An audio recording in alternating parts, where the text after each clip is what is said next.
So how important is laughter to you, and how has that been important getting through these past few months, would you say? Huge. It's helped coming to Bliss Comedy Nights. Thanks for the plug. Didn't yes, ask for that. Yeah. But yeah, laughter is everything. Like, you know, I've always been dead funny. Play your own trumpet. No, I've always been dead funny because I feel that it's a huge part. You know, Colin's really, really funny. Like, absolutely has me in stitches. Laughter is everything, and I think if you can't laugh, you haven't lived. Basically. Yeah. Yeah. Well, I think we've gone from crying to laughing in a matter of seconds, haven't we? Oh, sometimes? Absolutely, yeah. And I think I saw a meme the other day that said, making someone laugh after they've cried is a superpower. Oh, absolutely. And I was like, it really is. Yeah. Yeah. It really is. Laughter's everything, and it's such an important part of our well-being. It releases so many things, and I always say as part of laughter is, you know, my sister said to me once, when I was going through quite, again, another difficult time, do one thing every day, Jane, that makes you feel like a child. Come on, skip with me. I was like, oh, whatever, I'm not skipping down the road. Cringe, like, I'm too cool for that. She's like, come on. It's like outside my flat where I lived, and we skipped, and I laughed so much that all the feelings of that anxiety that I was feeling, I thought something was going to happen to me. I was getting tingles right to my head. It was horrible. And my feet felt wavy, and it was just the strangest thing. And she said, skip with me. And we skipped. And ever since that, I've done something every day that makes me feel like a child. Sometimes it's being a spoiled brat. But sometimes, you know, it is a lot of laughter that is, you know, and I encourage Charlotte to do that as well. You know, be silly dancing, you know, pulling silly faces, doing silly things, making each other laugh. Yeah. Well, it's built in children, isn't it? Mm-hmm. And, you know, children just laugh. It's built, it's a primeval response, but it's somewhere we lose it. And I'm not quite sure what it is that does that. I don't know. Obviously, teenage years are difficult, aren't they? And then you're bothered about, you know, looking cool in front of your mates. So you don't want to be, like, childish. But then I think you get older again and you're like, oh, no, I want to be childish. I want to play. Yeah. I think it's the experiences in life, isn't it, that we all go through.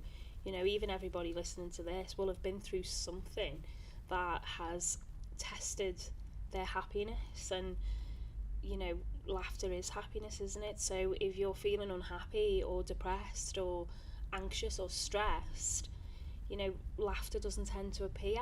And it's a practice that I believe should be forced, just to, you know, even just smiling can bring a feeling of comfort. So, you know, having that, the access to that, we all have it, but when we're in despair or we're in moments of complete sheer panic and worry, or just feeling low and not really can't be bothered with life because of trauma or experiences that have happened, it stops us from laughing because it's not funny. No. You know? Yeah. It, like, literally, it's not funny. Like, those experiences aren't funny for people, so you don't want to laugh because you know.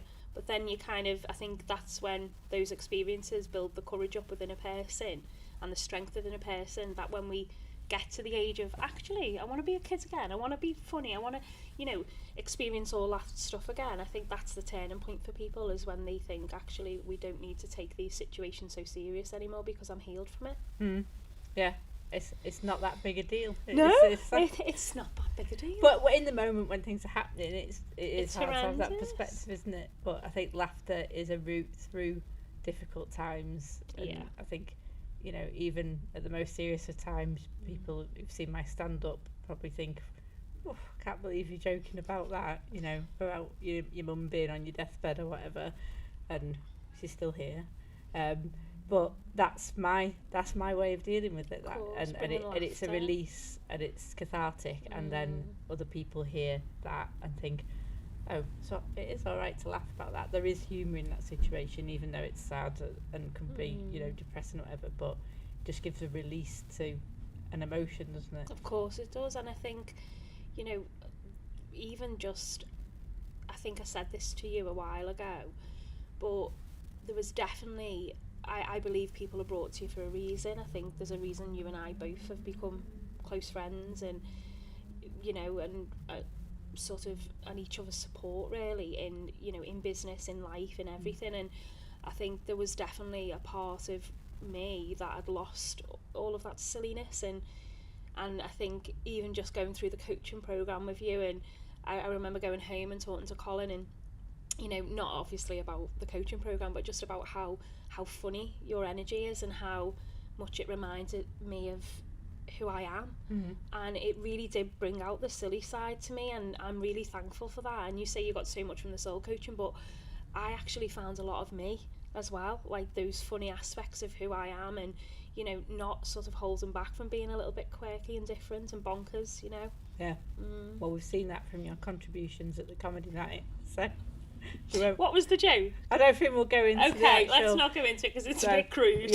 We'll leave that, but yeah, I'm hoping that you'll come and do we'll manifest come and do the comedy course and do your first 2-minute performance. Of course I will. I've got the perfect joke for that. Yeah, I think I can see you up there, so crikey, of course. So who makes you laugh, or what makes you laugh? Or that you said Cole's funny, and obviously Charlotte and Colin, Charlotte, you.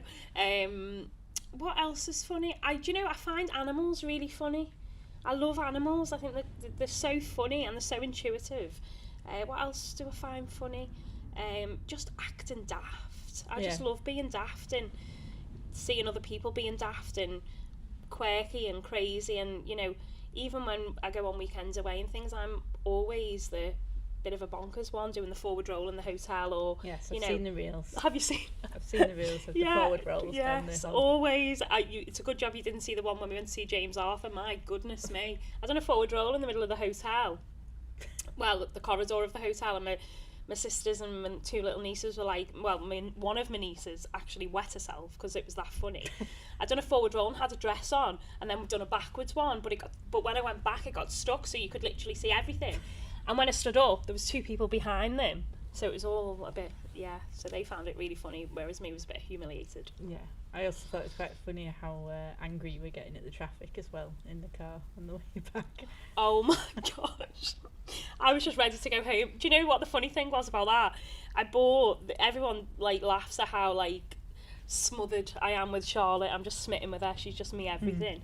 And we were out shopping, and everyone was shopping for themselves, and I was just like looking for this Easter bonnet and all of these crafts I can do with her for this, and the whole way home I just held this Easter bonnet, and they were all laughing at me, and I was like, and my sister was putting her feet on me, and I was getting really, really peeved off, and I was like, I just wanted to get home to Charlotte, and they were just found it hilarious to just take the mickey out of me. But yeah, that was funny.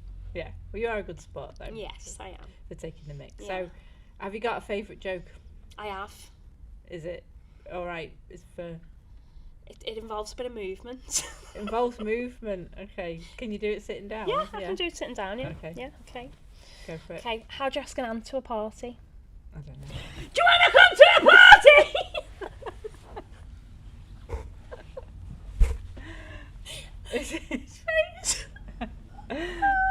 I like that. So, good elements of comedy there. Yes, surprise. yes. Contrast, exaggeration. You've got it all in there. For those that missed that, it was how do you ask an ant to a party? Yeah. And you jump down on the floor and you scream at the floor, do you want to come to a party? Yeah, that's me.